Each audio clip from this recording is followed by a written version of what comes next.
Messieurs, bonjour.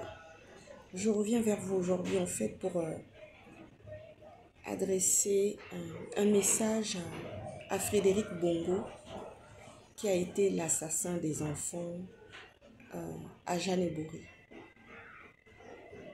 Frédéric Bongo, je ne vous appelle pas monsieur. Vous ne méritez pas l'appellation monsieur. Ça serait vous donner trop de respect et de considération après tous les crimes que vous avez commis et les abominations au Gabon. C'est moi qui ai placé les caméras à l'hôpital Jeanne-et-Bory. C'est moi qui ai placé les caméras à l'hôpital Jeanne-et-Bory parce qu'il y avait des enlèvements d'enfants pour des sacrifices, pour des crimes rituels. Sans compter les corps des enfants qui disparaissaient à la morgue et les enlèvements à la pouponnière de Jeanne-et-Bory. C'était là votre lieu de prédilection pour la bête qui était comme vous, Ali Bongo. Parce qu'il fallait à chaque fois renouveler vos sacrifices. Et vous avez décidé de vous attaquer à l'innocence des enfants, comme vous l'avez fait pour la fille de Jonas Mulenda. Cette jeune fille est tombée dans un guet-apens. C'est moi qui avais mis les caméras à Jeanne-et-Bory. Mais vous ne méritez pas. Vous ne méritez pas la vie, Frédéric Bongo. Vous ne méritez aucune place sur cette terre. C'est moi qui ai placé les caméras. C'est moi. Et j'ai décidé de vous poursuivre, de vous attaquer partout où vous serez. Et M. Brice Clotaire Oligui Nguema, qui protégeait la bête, que vous avez envoyé au placard, que vous avez failli engloutir, parce que vous avez senti que celui-ci était dangereux aussi pour vous. Vous l'avez envoyé au Sénégal. Parce qu'il vous dérangeait un peu en tant qu'homme du renseignement. C'est maintenant que Brice Clotaire Oligui Nguema va nous montrer qu'il est Gabonais 100% et qu'il aime les Gabonais et qu'il est prêt à défendre les bonnes causes concernant les Gabonais. Ah oui, c'est maintenant. Frédéric Bongo est une contagion à Paris ou en Europe. C'est une contagion.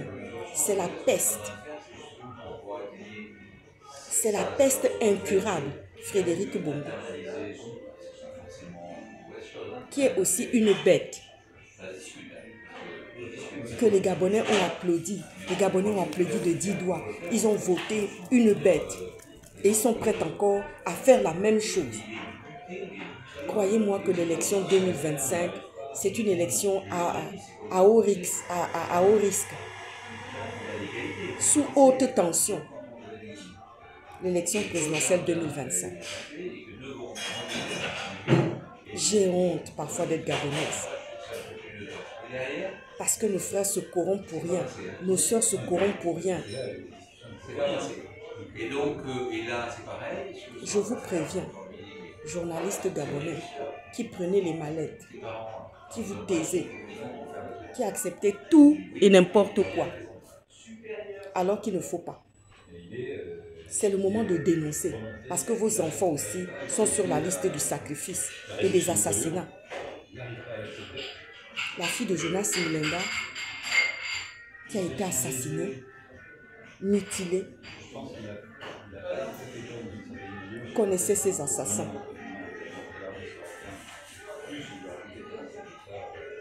C'est des gens qui connaissaient la famille, déjà. C'est des gens qui connaissaient cette jeune fille. Et c'est des gens qui avaient déjà fait le périmètre familial. J'en ai la chair de poule ce matin. Et qui l'ont fait tomber dans un guet-apens.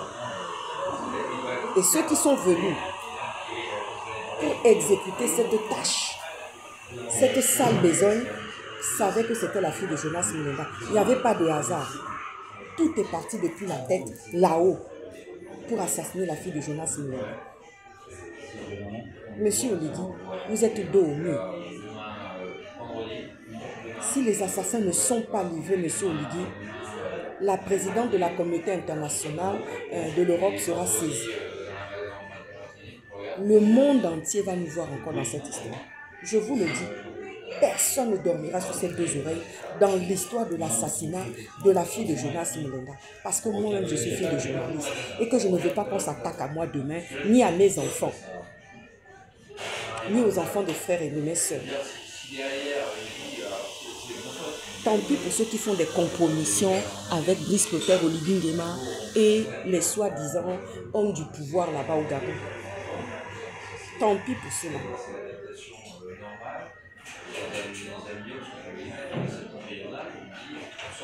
Moi et mes avocats, nous avons décidé de frapper fort. Que ce soit aux États-Unis et en France, nous allons frapper très fort. Et aucun fétiche, aucune sorcellerie ne pourra faire quelque chose. Je vous le dis.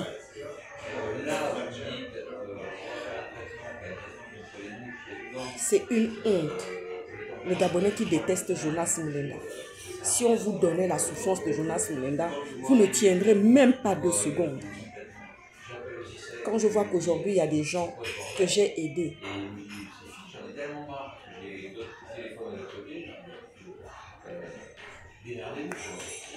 et qui ont même oublié ça, que j'ai sauvé des situations périlleuses, parce qu'on voulait les assassiner. Frédéric Mongo, c'est moi qui ai placé les caméras à Jeanne Mbili. Vous les avez traquées, ces caméras. Frédéric Mongo, vous avez cherché partout où étaient ces caméras-là, mais vous ne les avez jamais trouvées. Elles ont été démontées après la libération. Après le coup d'État, ça a été démonté. À Jeanne Mbili, c'est moi et rien que moi. C'est de tout ça que est venue votre chute.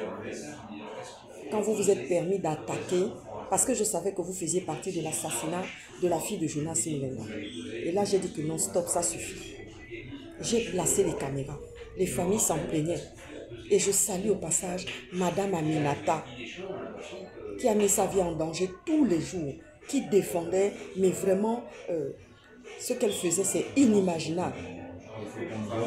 Elle défendait ses mamans, elle prenait des risques et je savais qu'elle était en danger parce que la bête et sa bande de sauvages et d'assassins voulaient s'en prendre à elle. Mais il y avait des gens qui disaient non, non, non, non, non, ne le faites pas, elle est journaliste, ça va mettre le feu au pays.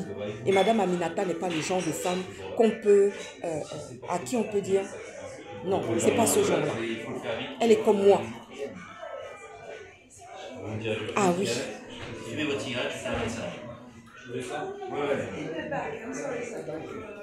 Elle mérite la médaille, Madame Aminata. Et la société civile de l'époque. Je vous embrasse très fort, Madame Aminata. À très bientôt. Ciao, ciao.